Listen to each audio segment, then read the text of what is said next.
Hey Heather, so I'd like to thank you for being here with Epiphany Magazine. Thank you for your solidarity. Thank you for standing up in these trying times in our community. You and a select few others, you guys have been the voice, the backbone, and you are appreciated, so thank you. But let's just jump right into it. Let's begin with an introduction, so please share with the readers a bit about yourself. My name is Heather Galloway. I am an artist. I'm a painter. I'm a mother. I'm an activist. I'm currently also a student at Sac State. I'm a Sacramento transplant. I come from the town of Olivehurst, little town in near Yuba City. And I've been here for about 3 years now, trying to make art. And anyway, yeah.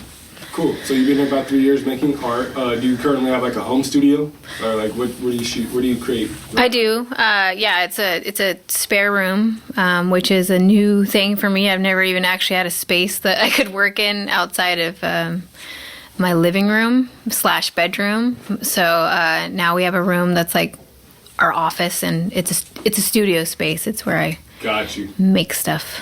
Okay, right on. And so, what is your medium of art? Right. How would you describe that? So I work on canvas and I use acrylic. More recently, I have been working on larger canvases, like 4 by 5 feet, and paper, utilizing ink and hard pastels. So. Right on. Okay. And how'd you learn that? Was there somebody that taught you that, or like what was your influence to begin that medium of art? When I learned, well, I've always been artistic. When I started my artistic career as a youngster, it was, I don't know if you guys remember that kind of, are you an artist? Can you draw this pirate guy and this turtle guy? And I sent in for that, and they deemed me to be an artist, and so that kind of was a defining moment for me. And then I've just been painting to kind of quell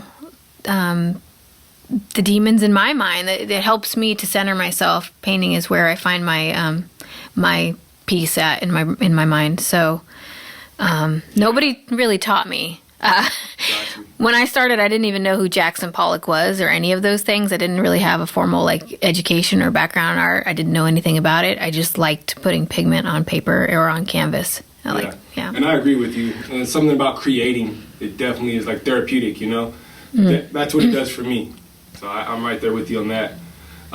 So that's awesome. It's good to know a little bit about you. Do you do any other creating outside of like your current medium? Do you delve in, try other mediums? I've always kind of dabbled in photography. I like taking pictures like anyone with an iPhone, It's like I like just kind of capturing moments and also kind of like strange things. I'm kind of obsessed with what light does and how it changes things or kind of illuminates things in an interesting way, and I'm really into like nature photography. I take a lot of pictures of bugs. Yeah.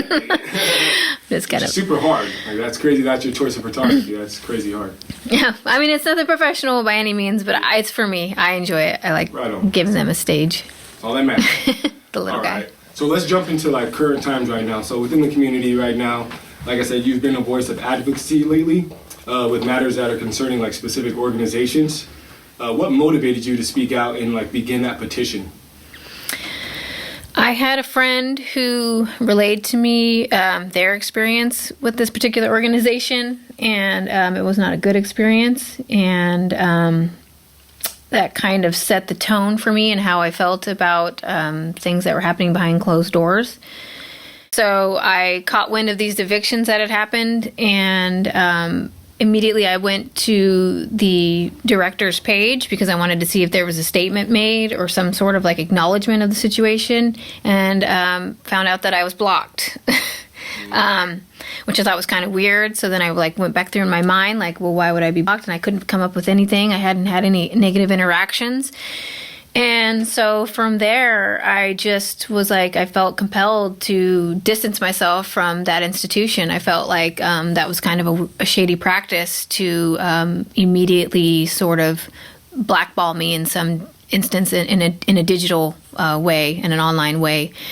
And and from there, I felt like there was something to investigate because that seemed really kind of nefarious. It seemed like it was like they were trying to silence me before I even spoke. I hadn't even said anything about the situation. I didn't even have any information on it. And that kind of like pushed me to distance myself, cut up my membership card, and call for a boycott. So what is your overall mission with this petition? And ultimately, like, what do you hope to accomplish? I initially started a petition for Gaza for artists, specifically in the Sacramento area, because I was noticing that it was very quiet in a lot of the circles that I had been listening to, and I was pretty upset about it. And I got some really good feedback, and I got a lot of support on that for calling for a ceasefire here in Sacramento.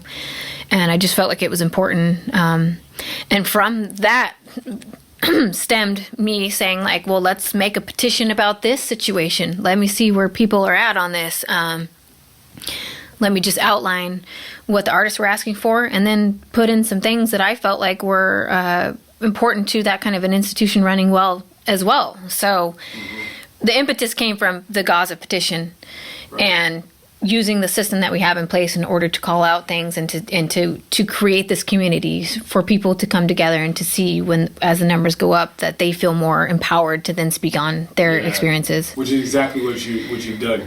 Like that, I've told you, that petition holds a lot of influence, and a lot of people are standing behind what you're doing with the petition. Signatures are going up every day. It's amazing, and it just shows that people are paying attention and people are rallying up against, to support everyone who's standing up and everyone who's been wronged, especially the 2 artists that were evicted. So, yes. Yeah. Why do you think the artists in the art community and other people outside looking in are so receptive to the petition? Well, I think that it resonates with a lot of artists. This feeling of being disadvantaged, this feeling of having to kind of fight to be included in conversations, fighting to have your work be taken seriously, fighting to just be in the room sometimes when these conversations take place. And so I feel like for a lot of people, it was really relatable, especially in the artist community. There's a feeling in Sacramento, there's kind of like a gate-kept feeling, right, that the favorite players get played over and over again, and the classic hits happen. But for the rest of us, it's kind of like we're clawing at any little crumb, right? We're just like hoping that we get taken seriously or get to be a part of the conversation. So I feel like it really resonated with folks to feel like this was their time to rally together and speak for those who haven't had a voice for so long in the conversation of art. It's been very dominated by white male men that are from privileged backgrounds, and for too long. And so I feel like for a lot of people, it was just something that they could relate to, they felt compassionate about, and they want to see change. Yeah, for sure. And change is happening right now. We're witnessing it in Sacramento right now. The art community is going through a special time, a time where artists are taking back, the power. Because what is that saying that you had on the petition? Organizations don't run artists, artists run organizations. It's something along the lines of that, right? Yeah. And that's totally true. Artists make the organizations don't make the artists. Boom. Yeah. Well, we put our heart and soul into what we do, and when it gets manipulated or taken advantage of, it takes away from your ability to create, and that is the crime. That is a part of the crime of what we're seeing, is that, like, we should feel safe to create. We should feel acknowledged, respected, and be paid for what we're giving, because we're giving not just like something material. We're giving ourselves. Yeah. And like I said, we should feel safe to create, but we should feel safe to be able to critique, and safe Absolutely. to be able to give our opinions and have different perspectives. Because they're silencing people, and a great friend of ours, Faith, is being silenced, and it's not cool. She does nothing but try to make the community a better place for people, for BIPOC artists. You know what I mean? And she does a damn great job of it, and they're trying to silence that. And so my question to you, in that, have people tried to silence you? Are you being sued? How's that looking for you? At the moment, as of the date of this airing, this recording, no. I'm not. I do fear for it. I fear that there's something in the works. It has kept me up at night. I would be lying if I said that I've been fearless in these efforts, but I think about that. And, that's a part of the system, is to stoke fear and to keep you quiet so that way you don't speak up. And so that actually kind of fuels me to speak louder about these things, because I feel like I'm not going to give in to that notion that, only the voices that agree with these institutions are allowed to come to the front and talk. There should be dissent. There should be disagreement. There should be critique. I mean, that is just fundamental to art, is critique. That's what makes anything better. Yeah, what's working, what's not working in this piece or in this institution. And so, when they started to silence me online, I got blocked by the director first and foremost, before I even said a peep of support or otherwise. And then I went on Facebook and I dragged this organization on and shared their things. I dragged them to the floor and I said, why am I being silenced? You explain it to me. You tell me what I've done to deserve this, because I haven't said anything in regard to any situation whatsoever. And then they blocked me on there too. So then the actual organization blocked me on all fronts. And I'm off the email list too, as far as I can tell. So. Oh, wow. Which is a real bummer. Well, you keep staying, keep doing what you're doing. Obviously, I would say that organization that's treating artists this way has some kind of fear. But yes, us coming together, it doesn't matter who they try to silence, because somebody will step up. Yeah. Well, it's like if that's the way that an organization is ran, I don't want my work in there anyway. That's how I feel about it. I can go down in the books as saying, like, I might not have ever been monetarily successful or got the fame or notoriety, but I stood up for what I believed in. And there's a real fear that this is having a ripple effect in the art community too, in terms of, like, I don't know what my future holds for me now that I have spoken out in this way, but I accept that. Yeah. And something like you thought about initially going into all this, right? Before absolutely. You're like, all right, I'm going to accept whatever comes from this. Exactly. Yep. Yeah. I have the same feeling. Yep. So you're not being sued. That's great. Yeah. It's always great to not be sued, right? Yeah. We know that our friend Faith, somebody's been a powerful voice in the art community. Unfortunately, she's trying to be silenced. They're trying to instill fear-mongering on Faith. How come, why do you think that they decided to go after Faith and not you? Well, I mean, there's some obvious markers there. I think that black women for a long time, for the history of this country, have been kind of made the villain of situations whenever they speak up, and they speak passionately and they speak boldly. I can't say that for certain was their motivation, but there's an inkling there. The other part, the real reason I think that they just can't catch me, or they haven't caught me in anything yet, in terms of legal jargon that could be used to implicate me in some way negatively. Boycotts and petitions are guarded by the First Amendment, baby. So there it is. Sorry. So how do you envision the future of our art community following all this? I really am hoping that, like any monopoly that gets too powerful and starts stepping on the people that help build them, that this one will get dismantled and will be broken down and rebuilt in a way that that they walk the walk of the claims that they're making on paper. Right. Actually do it. Give space for people of color and queer artists and all artists to feel comfortable to say how they feel in the environments that they're in. Right. And take their requests seriously. Mm-hmm.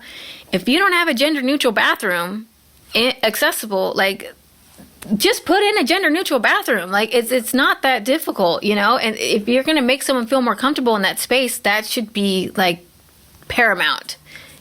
People, like I said, us artists, it's really difficult. I'm not speaking for everybody, but to make art when you are uncomfortable, it's pretty hard. Right. You got to be in a space where you feel respected.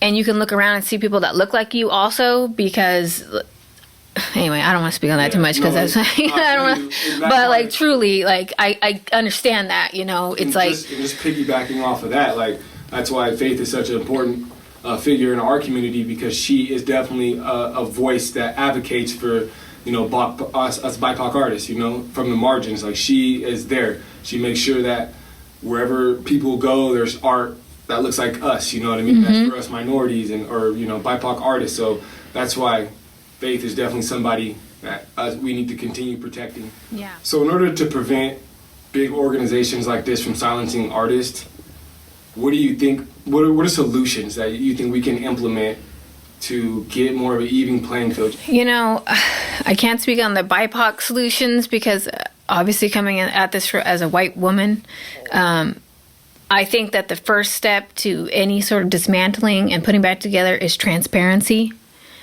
and being able to back up your claims with action. So if you say something, do something. Don't just say it, put it in a nice little booklet for the table for people to see when they come in. Live it. Right, for sure. If you're saying that this is a safe, inclusive space, make it a safe, inclusive space. Don't just make it the same space with a rainbow banner over